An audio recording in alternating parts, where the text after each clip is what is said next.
Well, tonight we're diving into a true crime story that our media partners at Texas Monthly are making sure isn't forgotten. It's a story of two UT students who were found murdered more than 50 years ago, back in 1969. Both John White and Keitha Morris were dating before their bodies were found about 60 miles away from each other.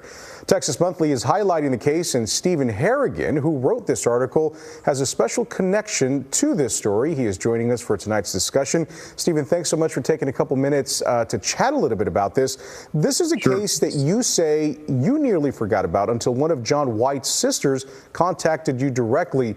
What was that connection about, and why did she specifically reach out to you? Yeah, it was interesting.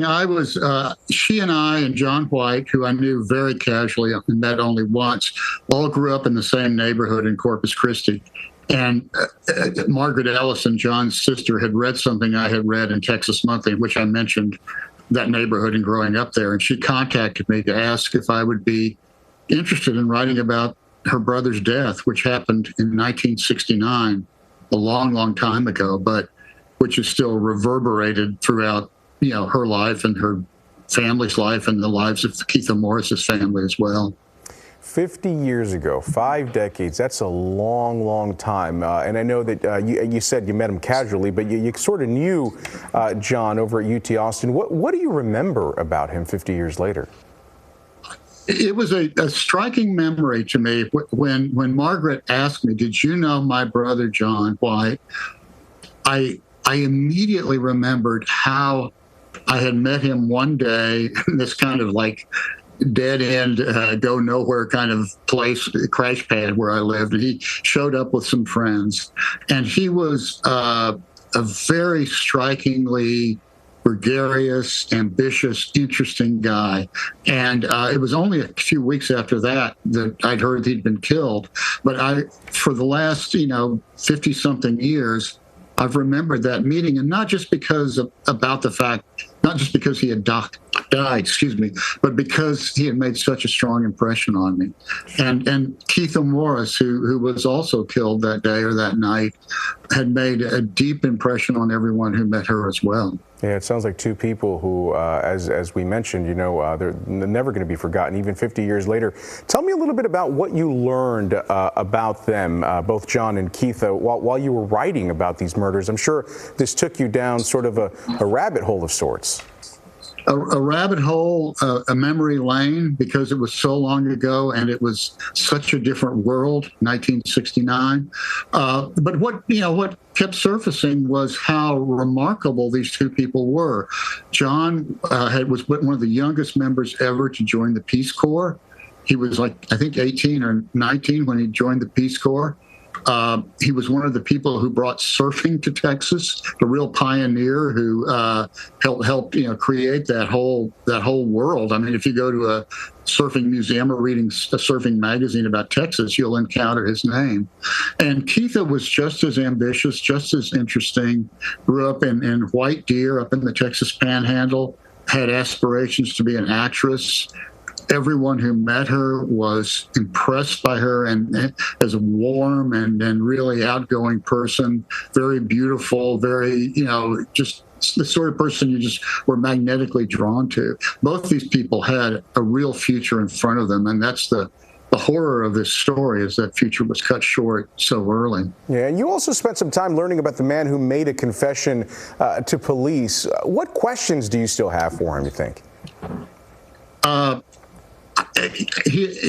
I'd love to be able to. I tried to contact him, but to no avail. But this was a senseless crime in the sense that nobody could understand why it had happened.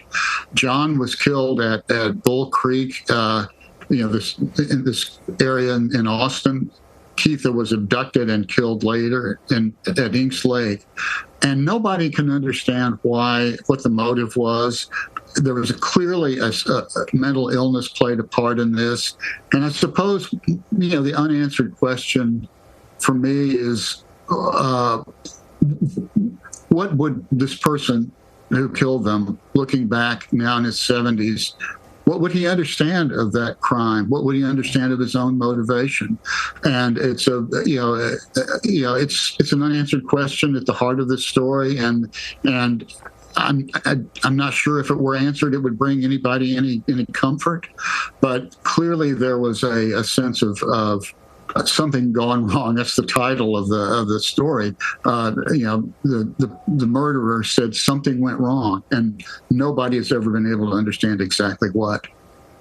So with that still being such a mystery, 50 years later, just the wild amount of time that has taken place, and these personalities that you write about, what do you hope that someone who reads this article now in 2025, what do you hope they take away from it?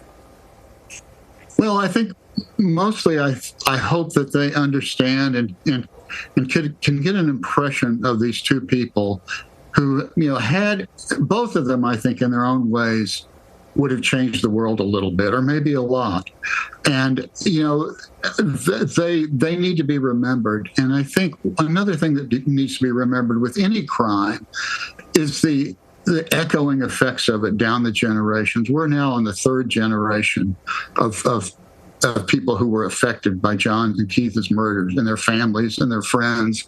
And it's a haunting situation. And there are children named after them in different generations. There are, I was talking to one of Keith's family members. There are people who would come into the store to talk to Keith's sister, saying they named their children after her because this crime had such a huge impact on so many people for so long. Yeah, still so many broken hearts, so many heavy hearts, so many years later. And as you mentioned, Stephen, the main question here, why, still mostly unanswered here. Our thanks now to Stephen Harrigan. Thank you so much for tonight's conversation. Of course, you can read his entire article. It is right now available for you over at TexasMonthly.com. You can also find this story in the April issue of Texas Monthly.